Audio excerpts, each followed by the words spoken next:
কিরে ভাই, তুই কি হারাই গেলি ভাই? ভাই হারাই গেলাম কই, আসি তো ভাই, ঠিক মনে করুন বন্ধ ছিল কয়দিন। বন্ধ করছিলি কে লেগা? ওই যে টাকা পয়সা লয়ে গেছে দোকানওয়ালা, যে দোকান টাকা রাখছিলাম। এটা ঘটনা শুনছি। আচ্ছা হন, এখন একটু মনোযোগ দিয়ে করিস। এই সোহেলের কোনো খোঁজ খবর লইতাছি না দর্শক। আজকে অনেকদিন পরে কমলাপুর আইলাম, আয়া আমি লোকজনের একটু খোঁজ খবর লইতাছি আসলে কেডা কেমন আছে। তো সোহেলের পাইলাম, সোহেলে ঈদের পাঞ্জাবি পড়ছে, দেখেন ঈদে যে সোহেলের পাঞ্জাবি দিয়ে গেছিলাম ওই পাঞ্জাবি আজকে পড়ছে। আলহামদুলিল্লাহ, পাঞ্জাবিটা কি ভালো? হ্যাঁ ভাই, অনেক সুন্দর হয়েছে, অনেক ভালো লাগছে। ওইটা আরাম আছে? হ্যাঁ পুরা আরাম আছে, অনেক নরম নরম পাঞ্জাবিটা। কি অবস্থা ভাই তোর কও? আলহামদুলিল্লাহ ভাই, অবস্থা ভালো। আমিও খুশি হয়েছি আপনার পায়া।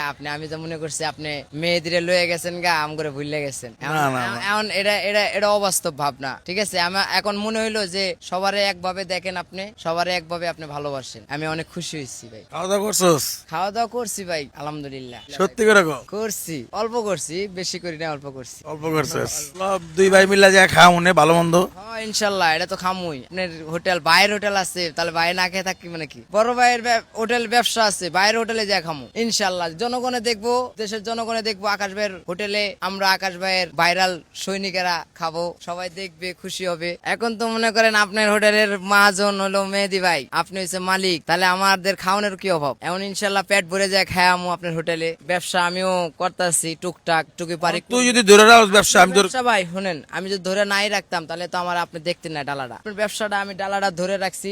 আমি ডালার লাগে আমার কতদিন ঘুম নাই চোখে, ডালার বাইরে আছে, কে চুরি করে লয়ে যায়, চোখে ঘুম নাই ভাই, তা আপনার বিশ্বাস ধরে রাখছি। যদি ডালাটা না হয়ে যেত তাহলে কলম আপনি আমারে দেখতেন, ঠিক খালি খালি লাগতো। আপনার দেওয়া জিনিসটা তো আপনি না দেখলে তো আপনার মন ভরবো না। ঠিক আমি আপনার দেওয়া জিনিস আমি রাখছি ভাই, আপনার বিশ্বাস, জনগণের বিশ্বাস আমি ধরে রাখবো। ঠিক আমার চালানটা কমলে কেউ যদি আমি কারো কাছে টাকা রাখি যদি লয়ে যায় তাহলে তো এটা আমার দোষ না ভাই। আমি শুনছি ওই দোকানদার নাকি বন্ধ করে গেছে গাইতে ছুটিতে। তুই ঠিকঠাক মতো ব্যবসা কর, তোর একটা সুযোগ আছে সামনে। সুযোগটা কি? আমাকে যে দোকান হইব, যে কোনো একটা দোকানের সামনে তুই মনে কর যে বিভিন্ন মশলার পান বিক্রি করবি, তোর ওই জায়গায় রুটি রুজিটা একটু ভালো হইব, আর এমনি করে ঘুরতে হইব না, তোর কষ্টটা একটু কমাই দিলাম। কেউ হয়রানি করবো না। এখন তো ফুটপাত কাপজাপ চলতেছে। কাপচাপ চলতেছে। কোন মনে করেন আমার চেয়ে ভালো ভালো ফুডে অনেক ভালো ভালো দোকানওয়ালারা দোকান করতে পারে না। আসল কথা কি জানেন, সবার তো সমর্থ নাই যে সবাই মার্কেট খুলে বসবে। যার যেমন সমর্থ সে সেমন ব্যবসা নিয়ে বসে। কিন্তু অনেক সময় কি হয়, ফুটপাত গুলো জনসাধারণের সমস্যা হয়ে যায়। একটা রাস্তা দিয়ে মনে করে এই যে সাপোজ এই রাস্তাটাই মনে করে, এই যে গল্লিটা, এই রাস্তাটা দিয়ে মনে করে যদি 100 দোকান বয়, তাহলে এই রাস্তাটা দিয়ে মানুষ কেমন হেঁটে যাবো? রাস্তা দিয়ে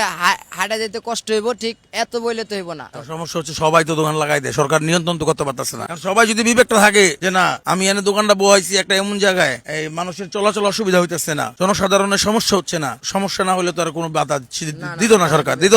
1000 মানুষের 5000 10,000 মানুষের চলাচলের সমস্যা হয়ে যায়, ওই জায়গায় তো সরকার কিছু করার নাই। সরকারের কিছু করার নাই, এটাই ব্যাপার, আর কিছু না। এখন দেখা গেছে যে ফুটপাতের 100 দোকানদারের লেগা 1000 মানুষের চলাচল সমস্যা হইব, ওটা একটা সমস্যা, বুঝছ নাই? কিন্তু বাংলাদেশ থেকে এই পর্যন্ত কোন সরকার ফুটপাত উড়াইতে পারে নাই।